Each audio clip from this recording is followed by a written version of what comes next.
Your Steve Jones Show podcast will start shortly. The Steve Jones Show podcast is sponsored by Brewers Outlet, your beverage supermarket on Reagan Street in Sunbury.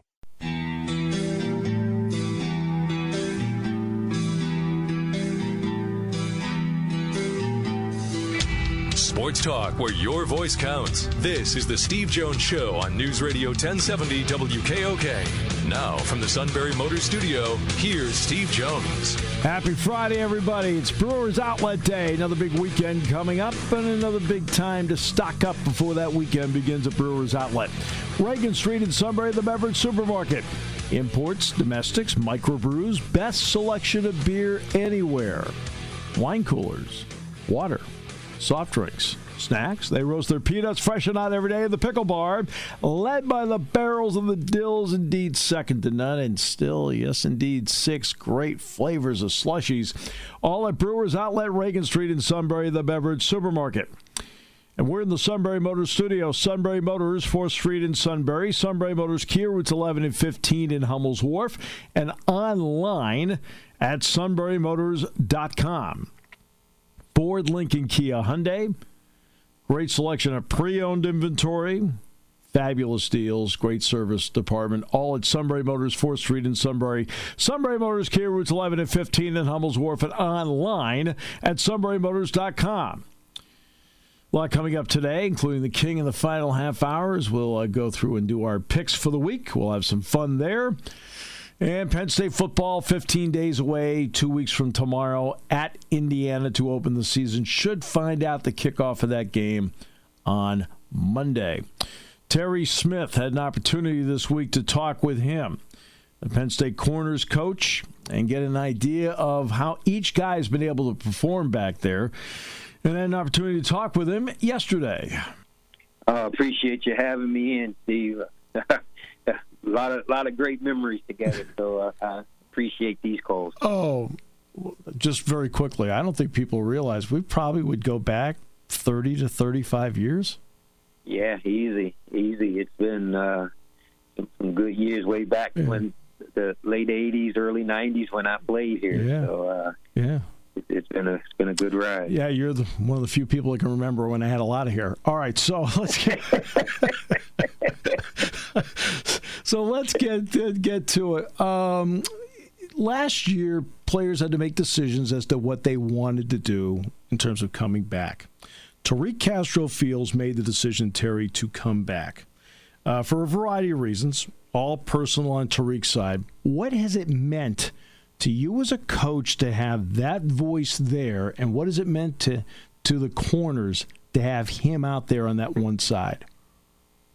Well, obviously when you have a veteran player in your room, he brings stability, he brings great leadership, and a guy like Tariq, who's played a lot of football here at Penn State, he brings the experience that we need in the room to teach guys. Oftentimes as the position coach, you're almost viewed like the parent, where the other players are kind of in here one ear and out the other, but he's the voice of reason. He's the one that's experienced just about every situation that these guys are going to face. So his leadership is invaluable for us. He's obviously a great kid. He works his butt off. He's had a great off season. The first, I guess, week and a half of camp that we've been in, he looks exceptional. He's in great shape. He looks fast. He's bigger. He's stronger. He's smarter. I'm just excited to get this season going for him, and just having his senior season, and just so appreciative for him to bring his leadership back. He had the option to forego this year, and we're just appreciative that he came back. Terry, there's another element, too. What does experience mean on his part, that he understands the value of leverage as a corner, as opposed to maybe a young corner who has to learn that part of it? Yeah, half our battle in coverage is aligning properly and having that leverage to take away certain things and understanding what the defense is trying to do. So whether you're in a situation where you have help to the inside, then you know your body should be on the outside of the receiver, protecting the outside, because that's your weakness. So, those are things that, as a veteran guy, he knows and understands. He knows where his inside help is. He knows where his over-the-top help is. And then he knows where the weakness of the defense is. So, it's so valuable for us to have a guy like him to help teach that to our younger guys, because that's a challenge for our young guys, understanding, where the weaknesses and the strengths are in the defense. Oftentimes when they come in, they can cover man-to-man, or they may understand what cover 3 means, but they don't understand, if they're the boundary corner, where does the will fit in? Where does the free safety fit in? Is the defensive end dropping to that side? They just know, I have this deep third. I don't know anything else. Yep. So it just helps us be a stronger, better defense when you understand the concepts. Now, on the other side, the field part, I've always felt there are a lot of elements for a coach, Terry, I've always felt are tough.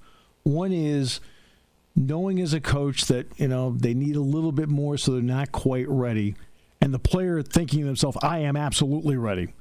Joey Porter Jr. felt he was absolutely ready last year. You knew that he wasn't quite there yet. Now it's interesting, in talking with Joey, he admits now, after going through a year and learning more, that, you know what, they were right. I wasn't ready. What makes him ready now? Well, Joey worked tremendously hard this off season. Obviously with COVID, he spent some time home with his dad, who, obviously is a former All-Pro NFL player and a former NFL coach. So he had that luxury of having dad to sit there and watch film and learn how to study film and then train physically. So he brought that back here with a different mindset of understanding, I have to know the system first and foremost, and then his length, his athleticism, and his speed, that the combination of those things. And now he has a year under his belt of knowledge of the system. He's come back as a completely different player, so much more mature. He's a physical presence at the line of scrimmage. It's exciting to see his growth, and we're just excited each day that he comes out. He's been extremely consistent. We know exactly what we're getting now from him, and we're excited to see him out there performing. Terry, it's interesting you mentioned speed. Brent Pryor was on the show last month, and he said it's something that struck him. They knew Joey Porter had some speed, but they didn't realize he had this much speed. Is that how you looked at him too? Yeah, when you're looking at a 6'2" plus corner, oftentimes, he's a long strider, so you don't realize how fast those guys are until no receiver is separating from him. And so, his speed is for a guy that size, you just don't see it every day. And we're excited. He's had a fabulous camp. He's going to play a lot of football for us, and we're excited to see him play. One of the keys you mentioned, he'll play a lot of football for you. You rotate your corners. They end up playing a lot of football for you. So Keaton Ellis is a guy that last year had an opportunity to play. Now he's in his second year in the system. Where is Keaton Ellis better today than he was a year ago today? Well, Keaton's even smarter than he was last year. He's physically stronger. He's probably a half a step faster. He's tougher. And Keaton's a ball magnet. I think he had 3 forced fumbles for us last year. He seems to be around the football. He's had a good camp as well, and he's in the mix with us. In that rotation with our corners. I feel like I have 5 guys that can play for us at any given moment. And I'm very, very happy with the progress that these guys have made, and especially Keaton as well. So it's a good corner room. When you throw in there with Marquise Wilson, who played a lot of football for us last year as a true freshman, and then, redshirt freshman Daquan Hardy, right, who's had an exceptional camp as well. So I think I got 5 guys that can legitimately play at any given time for us. All right, let me take a key part of that sentence to me that you mentioned in Keaton Ellis, ball magnet. So let's talk about Marquise Wilson. Some guys have a knack for being around the thing, whether it's forcing fumbles. He had a couple of interceptions. One, I think, was at Michigan State. The other one was in the Cotton Bowl. What is it about him? What is it about his vision? What is it about his athleticism that makes him the kind of guy that seems to be around the ball? Marquise has that rare ability of instincts, ball skills, confidence, no fear. It's traits that you can't really teach. And, when the ball's in the air, every single snap, he thinks it's his. And it's a great trait to have. And, whether it's a guy running with the football and he's able to see the ball to punch it out for a forced fumble. We played, I think it was Indiana last year. They caught a ball in front of him and he punched it out, and it was a critical turnover in the game for us. And then, obviously, like the interception at the Cotton Bowl late in the fourth quarter, he's got great instincts, and he's just a ball magnet. And, he probably played maybe 150, 160 snaps last year and led the team in turnovers, and he was tied for the lead in forced fumbles. So, he's just a ball magnet to every sense of the word. And, he's going to play a lot of football for us as well. So it's, my toughest challenge is to figure out who's the opposite starter of Tariq. And, that's a tough challenge, but all those guys are going to play a lot of football. Penn State defensive backfield coach, corners coach Terry Smith, who's been with James Franklin here since day one in his 7th season on the coaching staff here after the great years he had playing here. Terry Smith was quite a player here at Penn State, and he's turned out to be quite a coach. All right, a lot coming up on today's show. We'll talk about the NFL weekend. We'll get into our predictions with the King later as well. Today's show brought to you by Brewers Outlet, Reagan Street in Sunbury, the beverage supermarket on News Radio 1070 WKOK. Party time, game time, or just fun time. Doesn't matter what time it is, because it's Brewers Outlet time. The beverage supermarket has the area's largest beer selection, imports, microbrews, ciders, and domestics. Pick from over 100 ice-cold 12-packs and dozens of 24-ounce singles. Soda, snacks, hot sauces, fresh roasted peanuts. Make it one-stop party shopping, and don't forget the pickle bar. So whatever you're celebrating or just doing it up, Brewers Outlet, Reagan Street, Sunbury wants to see you. And thank you for your years of patronage.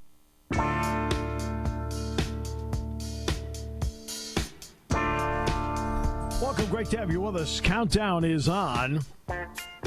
Brought to you by Brewers Outlet, Reagan Street, Sunbury, the beverage supermarket. Countdown is on to an airtime at 6:30 and a 7 o'clock kickoff tonight in the old-fashioned backyard scraps, Sealands Grove and Shikellamy.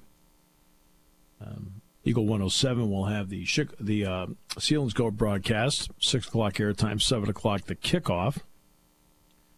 Brilliant broadcast. The Chief, whom many of you rely on, will be on WKOK. What?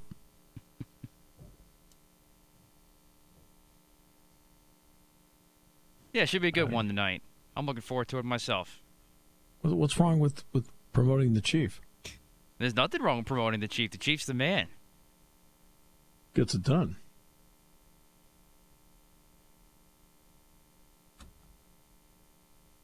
I mean, because if you listen to the other guy, he makes it think like he does it all by himself. I mean, it's like, come on. All right. It's all me. We're going to have Sweeney Murray's going to be on today. Yeah, last-minute booking there to talk Whitey Ford, and, of course, who passed away today, and Yanks-Rays Game 5 tonight. I heard this Whitey Ford story. Whitey Ford was kind of a prankster. Well, the All-Star Game in 1962 was in San Francisco, and Horace Stoneham had moved the Giants from New York to San Francisco back in 1958. So Whitey Ford and Mickey Mantle are playing at Horace Stoneham's golf club. I don't know which one it is in San Francisco. And Stoneham, who's there, finds out that Mantle and Ford are there. So he calls down to the pro shop. And this is the day before the All-Star game, so it was a Monday. And he wanted to speak to Whitey Ford. And Whitey Ford's like, really? Okay. All right. Yes, Mr. Stoneham. He says, look, he says, first of all, golf for you and Mickey today are on me. All right. But I want to tell you, he says, buy anything. He said, get anything you want in the pro shop, anything. And if you strike out Willie Mays tomorrow in the All-Star game, you're going to get it all for free. He says, look, Mays has been kind of a pain in the neck to me. He says, if you strike him out, because Ford was going to be the starting pitcher the next day in the All-Star game. He says, everything that you and Mickey got in the pro shop is on me.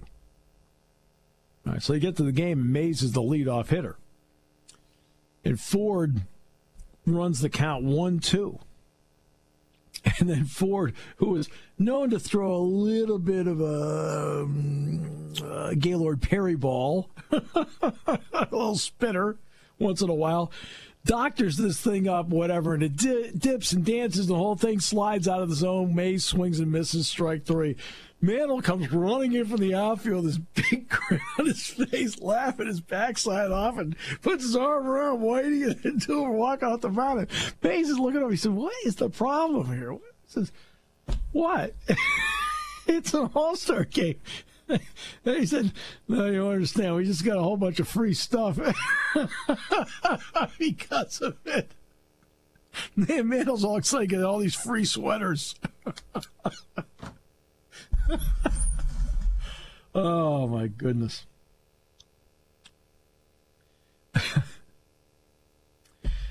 The old days. Been a tough year. Al Kaline, Bob Gibson, Lou Brock, Tom Seaver, Whitey Ford. Now, Whitey Ford was almost 92. 10 All-Star games, 6 World Series titles. Broke Babe Ruth's record, not for hitting, but for 33 consecutive scoreless innings in the World Series. He broke Ruth's record.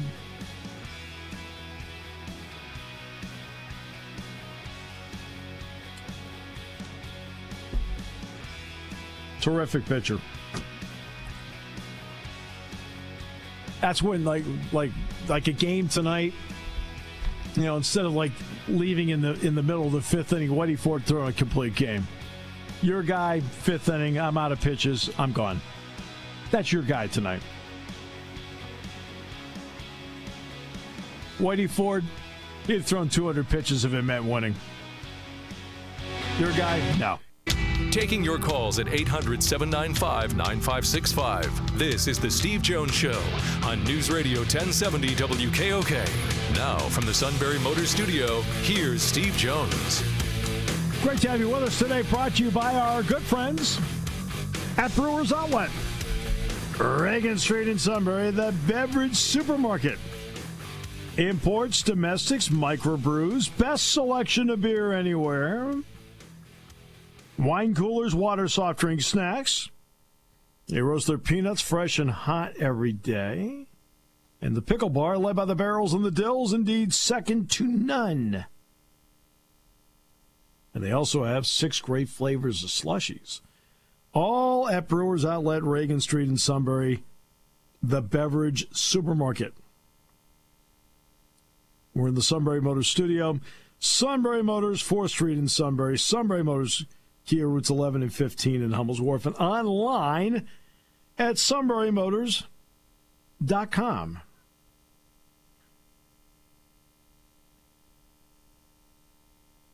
Great to have you with us today. Major League Baseball has been taking a ratings beating so far, as has everybody else. This is what happens when you have oversaturation, everything going on at the same time.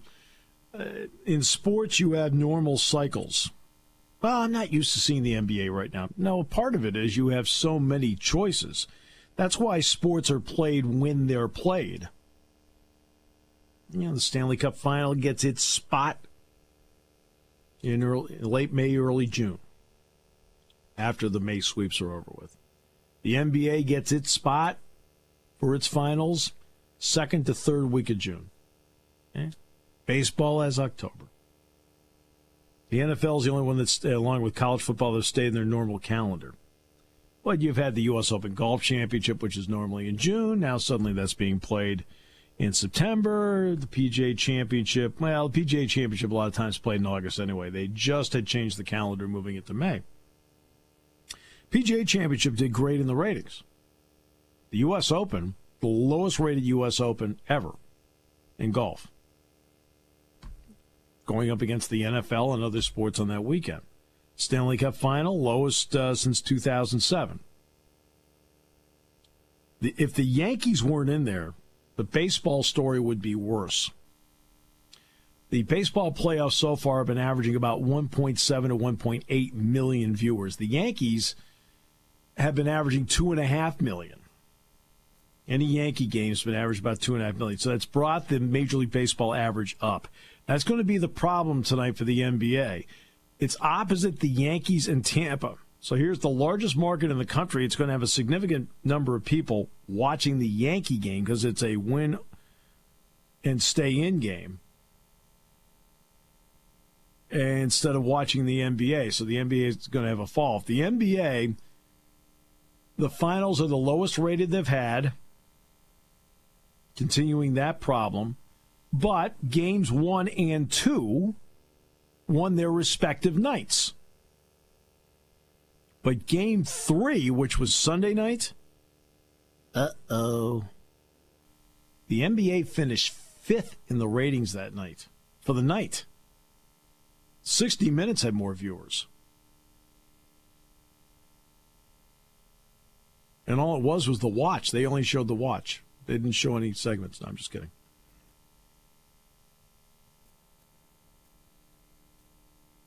And that was a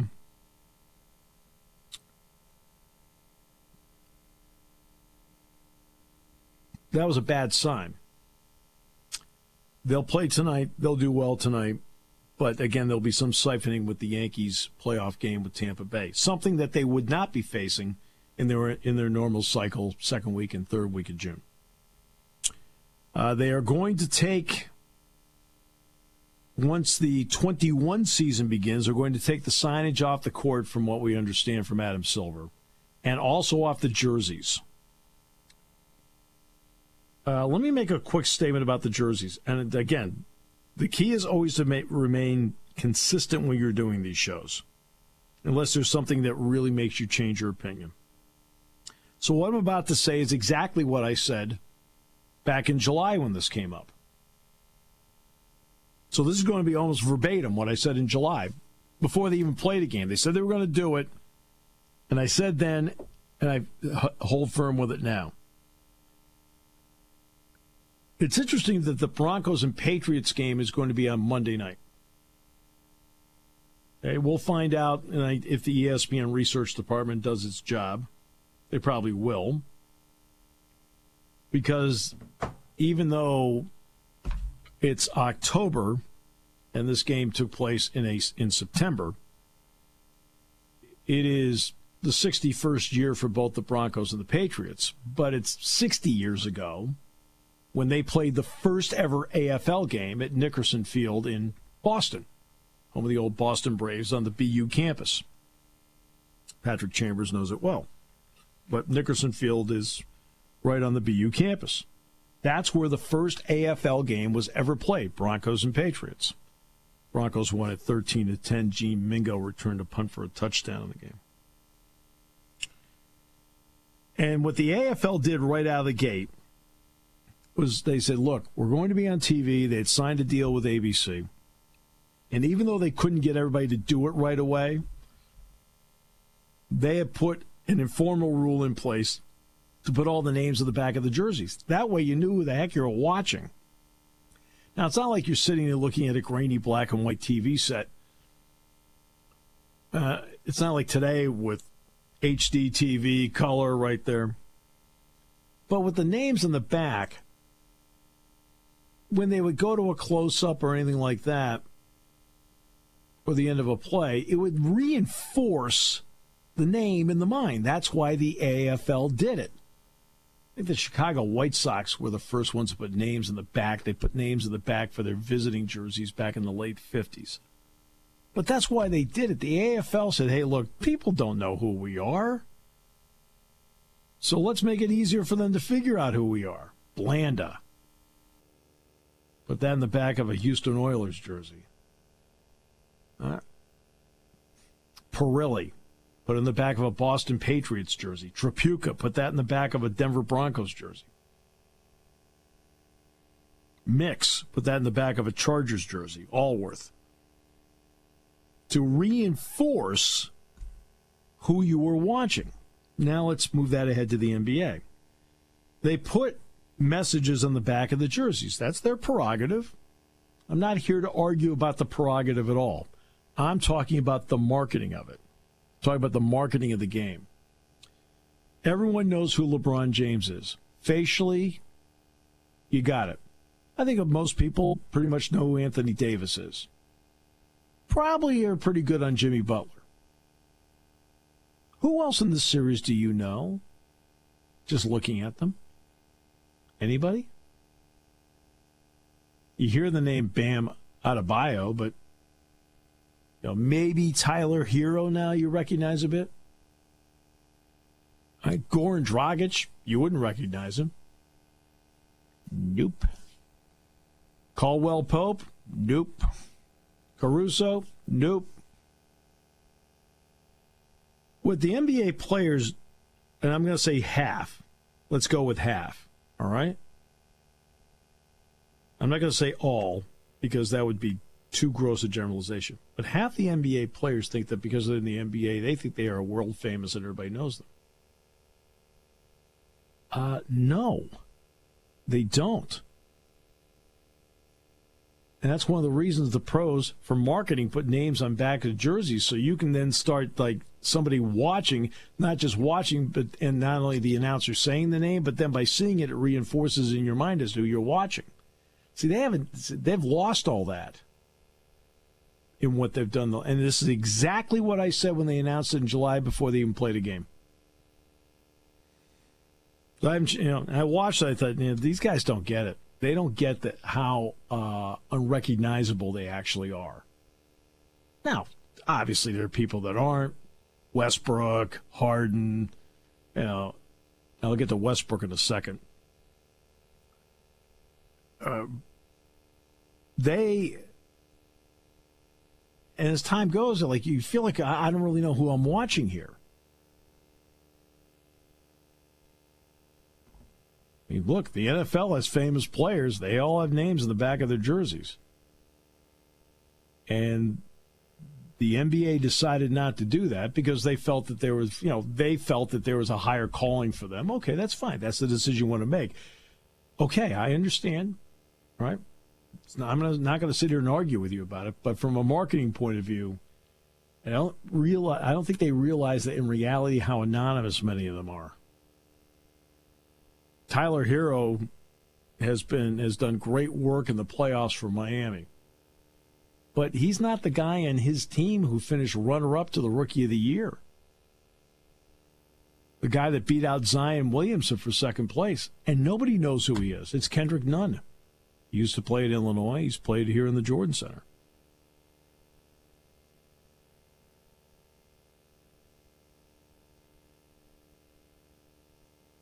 I mean, do you even know? I know about Kendrick Nunn because I broadcast his game, so it's easy for me. For the average fan, it's not so easy, and they lost. And I think the NBA is realizing they've lost a little bit of that, so they're going to try and regain it by being more focused on that part while still focusing on social justice. Now for Russell Westbrook. Did you hear what he did? That I didn't know. Russell Westbrook, the Rockets get eliminated. It's time to leave the bubble, which means he has to leave the hotel. He left the staff an $8,000 tip. Wow. Well, here's even more wow. The staff had to do hardly any work in his room. Russell Westbrook is a well-known neat freak. No, seriously. He is very ordered, right? Puts everything away, old deal. I mean, the waitstaff said we had to hardly do anything in his room. Yeah, they had changed the sheets, things like that. But he said, but that was about it. We haven't put anything away. And when he left the room, he left it immaculate. and he still left the $8,000 tip. Now, that's class. That's class. I always like when we can bring out positive stories because negative drives talk shows. And, I mean, just listen to Matt when it comes to the Yankees. I mean, it's just one negative anti-Aaron Boone thing after another. It's just, But that's an average talk show. I like talking as often as I can get into positive stuff that maybe you didn't know. Maybe you look at somebody differently. But a guy who left his room spotless because that's how he always is, Russell Westbrook, left an $8,000 tip because of how hard the wait staff had to work and the staff had to work at the hotel in the bubble. That's class. All right, Sweetie Murdy coming up. We're going to talk about the Yankees. Because if Matt talks about them, I don't know what I'm going to get. I could get a lot of love. I could get a lot of hate. I just don't know. I mean, Matt's Yankee mood is like a pendulum, and it's on every pitch. All right, we'll come back with more in a moment here on News Radio 1070 WKOK, brought to you by Brewers Outlet. All right, today's show brought to you by Brewers Outlet, Reagan Street in Sunbury, the beverage supermarket, as we sit here in the Sunbury Motors studio. Big news, by the way, in the Cotrillo household. Evidently, little Luke can speak Russian. You now can say da. You mean he says da? All right, it's maybe someone in between. I don't know. I'm a little concerned that the next word will be "niet." At that point, the FBI has questions. Especially this year nowadays. He doesn't say ma? Not yet. You got to be kidding me. She's the heart and soul of the operation. And that's what I said to her, but she actually, before she did accounting now, she was a speech path major, and she said da would be first because it's easier to pronounce, I guess, with whatever the logistics are with saying words and things like that.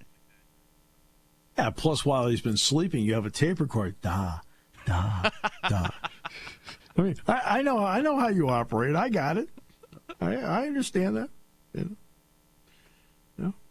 You're desperate for the acceptance by the child. I got it. That's great. That's great. So he's going to be, a year on January 1? That's right. How about that? Very, very cool. Very cool.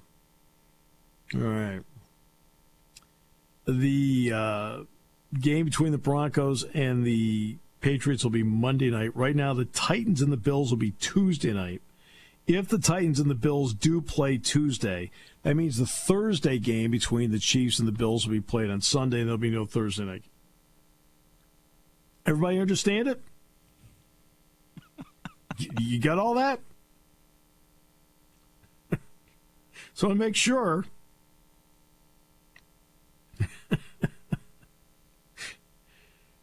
there's a lot going on. But let me quickly say something about what's going on with the NFL. Did I tell you about the news story the other day from CNN? No. CNN, which is, they have a habit of putting up headlines. So I'm flipping through because no offense, I really don't watch CNN.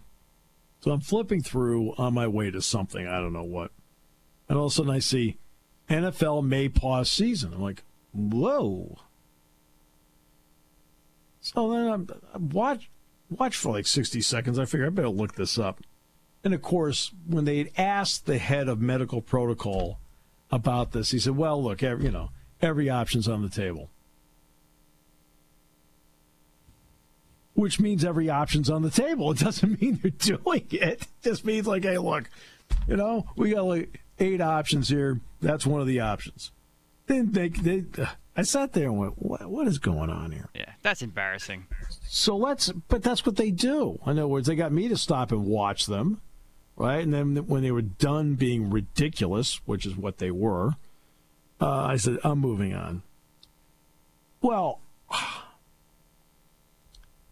that's why did I tell you about the three friends I have that three people I immensely respect, who have accomplished a lot, have done a lot in business and several other areas, the whole deal. And we were talking one day back in July, and the three of them looked at me and they said, "We know you have to check out the news because you do shows, but I said, one of them said, I've stopped watching. And the other two chimed in and said, yeah, I don't watch the news anymore. You know how bad that is? Three people who are as in tune gets tell you that they've stopped watching the news because they can't trust it. Wow. Oh, yeah, actually, you did tell me this, yeah. But it's also, yeah. I think it's also part of it. People are just tired of hearing about the same thing every day, too.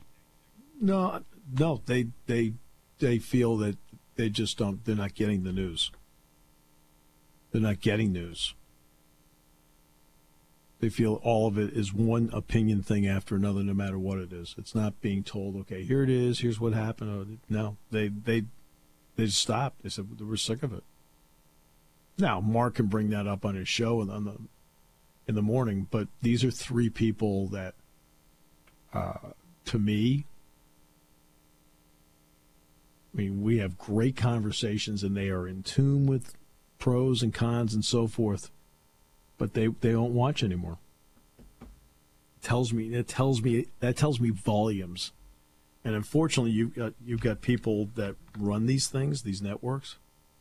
Right? They would blow those comments off because the whole thing to them is, how can we make money? Their whole thing is, tell me what's going on in the news. That's a shame.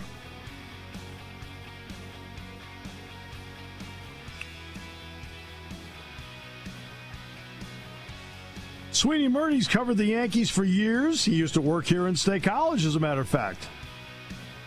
Market has produced a lot of great individuals that have moved on to great, bigger and better things. Can the same be said for anybody who stayed? Okay. Absolutely right. Get rid of them. Sealands Grove, Shikellamy tonight. A little backyard scrap. Halftime activity, by the way, the announcers will arm wrestle.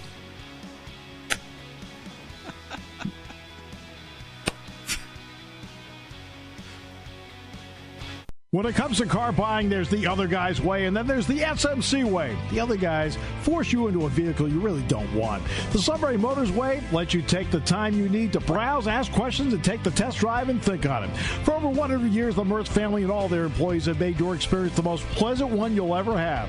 The other guys won't offer you the best price for your trade, no matter how much they say they will. The SMC way is their promise to provide you with the most money the market shows your vehicle is worth. The SMC way is to offer you all applicable factory rebates on new vehicles and generous discounts. Looking for a pre-owned vehicle? The SMC way checks each vehicle in a 200-mile radius to determine the lowest price, then beat it. It's the lowest price promise, just part of the SMC way. The choice is up to you. The other guy's way or the SMC way. The SMC way wins every time. Sunbury Motors Company in the North 4th Street Auto Plaza, Sunbury, and at sunburymotors.com. Selling more cars and satisfying more customers for over 100 years.